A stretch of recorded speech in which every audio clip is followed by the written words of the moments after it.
honor to be here with you, Chief Minister Ji. Your father, Shibu Soren, Jaipal Singh Munda, who was here at Oxford 100 years ago, they fought the hard fight for tribal people in Jharkhand. Without the fight that Jaipal Singh Munda took back to India from Oxford, we would not have had any rights for tribal people, not only in Jharkhand, but across the whole, nation. Subsequently, your father carried forward that fight. And I appreciate what you are saying about moving from a model of extractive growth to an inclusive growth model. I appreciate also the enormous work you are doing on education, and especially in creating a new generation of young scholars who are going to be educated abroad but go back and contribute back to the state. However, how are you going to ensure that the mistakes of the past aren't going to be repeated again? Because over and over in Jharkhand and other states, we have seen large multinational corporations coming in. We have seen land being grabbed from Adivasis. We have seen outsiders get most of the benefits of the extractive exercises that have taken place across the state. And we have seen Adivasis fighting back. They have fought back in Normandy, they have fought back, everywhere across the state, Adivasis have fought, and it is because of their fight that we have certain protections for Adivasi. So how are you going to ensure in the next 25 years there is a genuinely different kind of model? How are you going to ensure that Adivasis are not just included in some kind of unequal grounds, but have a stake in the profits that come from those resources? That they aren't just taken to increase inequality within the country and abroad, which is what is happening right now with almost all models, even of inclusive growth. So, how are we going to ensure that the mistakes of the past, the disenfranchisement of Adivasis that has gone on, isn't going to take place again? What is the model that you are proposing? देखिए, जो आपकी चिंता है, जो हमारे tribal आदिवासी लोगों की land grabbing की बात है, और जो हमारा सस्टेनेबल ग्रोथ हम कैसे करेंगे, इसकी जो सवाल है, मैं आपको बताना चाहूँगा कि ये बात आपका जो चिंता है, ये बहुत जेन्युइन चिंता है, क्योंकि इतिहास गवाह है कि वहाँ के ट्राइबल आदिवासियों ने डेवलपमेंट के नाम पर बहुत कुछ सर्व किया है। बड़े इंडस्ट्री आए, अनगिनत ज़मीनें उनके एक्वायर्ड हुए। उस समय समाव शायद हो सकता है कि पॉपुलेशन कम हो तो लोगों ने दे दिया, लेकिन अब जनरेशन, पॉपुलेशन सभी बड़े साइज में है।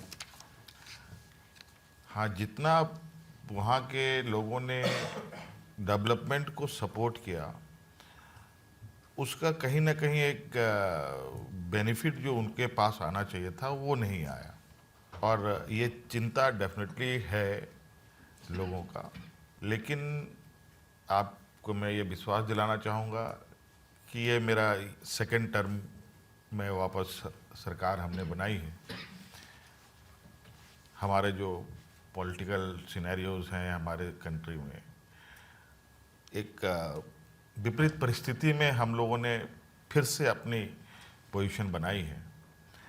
तो इसका मतलब यही समझा जा सकता है कि लोगों का विश्वास है, उम्मीद है हम पर, और लोग हमारी बात को समझने में उनको आसानी है। वो उस बात को जानते हैं कि I am a son of Shibu Soren, और हम लोग अपने ट्राइबल लोगों के साथ धोखा नहीं कर सकते। और आज जो हमारी नई पीढ़ी है, नई पीढ़ी की जो डिमांड है, हम कोई भी आज हम प्लान कर रहे हैं तो डेफिनेटली हम अपने वहाँ के जो भावनाएं हैं उसको माइंड में रखकर वहाँ के जो डोमिनेटेड पॉपुलेशन है उनको दिमाग में रखकर अपनी चीज़ों को ड्रॉ करते हैं। और आप देखेंगे ग्लोबली झारखंड के कई लोग, अगर मैं अभी स्विट्ज़रलैंड में था, वहाँ झारखंड के कई लोग, आज यूके में हो, लंदन में हो, यहाँ पर कई झारखंड के बच्चे, नौजवान अलग अलग पूरे देश दुनिया में हैं। और थोड़ा सा जब मैं जिस जनरेशन को लीड कर रहा हूँ, एक हमारी पुरानी लेगेसी लेफ्ट हैंड है, एक नई पीढ़ी हमारे राइट हैंड में, मैं बीच में हूँ। सो मैं अपनी चीज़ों को बैलेंस करते हुए चीज़ों को आगे लेके जा रहा हूँ। और ये बात सही है, कोई भी चीज़ डेवलपमेंट की है अगर हम बात करते हैं तो हर एक चीज़ों में नेगेटिव पॉजिटिव दोनों एक साथ चलता है। उसको बैलेंस कैसे बना के रखें, यही सबसे बड़ी चुनौती है। अदरवाइज़ हर चीज़ में नेग्लिजेंसी के वजह से, चीज़ों को फॉलो अप नहीं करने की वजह से चीज़ें ख़राब होती हैं। और ऐसा नहीं है कि हमारे स्टेट में इंडस्ट्री नहीं आए। Asia's biggest industry steel plant SAIL हम लोग के स्टेट में आया। HSC जैसे मदर इंडस्ट्री हमारे स्टेट में आया फर्स्ट। सारे स्टील इंडस्ट्री हमारे स्टेट से ही स्टार्ट हुआ। बट समहाउ हमारे लोग एजुकेशन और काफ़ी शाई होने की वजह से इन चीज़ों के हैबिट्स उनके बीच में नहीं रही। अब ये धीरे धीरे इन सब चीज़ों की ओर आ रहे हैं। और आज ये डिमांड है, नई पीढ़ी को अगर हम शिक्षित कर रहे हैं तो उसे रोज़गार भी देना है। और रोज़गार भी उस तरीके से हमारा, चूँकि आप स्टेट झारखंड है तो माइंस मिनरल्स के अलावा हमारे पास एक नेचुरल ब्यूटीज़ भी हैं। और ट्राइबल पॉपुलेशन जो है वो बेसिकली फॉरेस्ट और इन जल जंगल ज़मीन का एक उनका जो फीलिंग है वो भी कैसे प्रिजर्व रखें, वो भी हमारे लिए बहुत इम्पोर्टेंट एस्पेक्ट्स है। और इसको लेके टूरिज़्म पर भी हमारा स्ट्रॉन्ग फोकस है। हमारे बच्चे आज, जो गांव के बच्चे हैं, आज स्पोर्ट्स में काफ़ी एग्रेसिव आगे बढ़ रहे हैं। आपको बताना चाहूँगा कि हमारे खूंटी, सिमडेगा, गुमला उस तरफ से आज वुमेन्स हॉकी टीम में लगभग 5 से 6 बच्चे हमारे झारखंड की सिर्फ लड़कियाँ, tribal, all are tribal girls. और उनके पास खाने का एक वक्त का खाना नहीं मिलता है उनको। और आज वर्ल्ड वाइड वो एक चैम्पियन बन के आ रही हैं।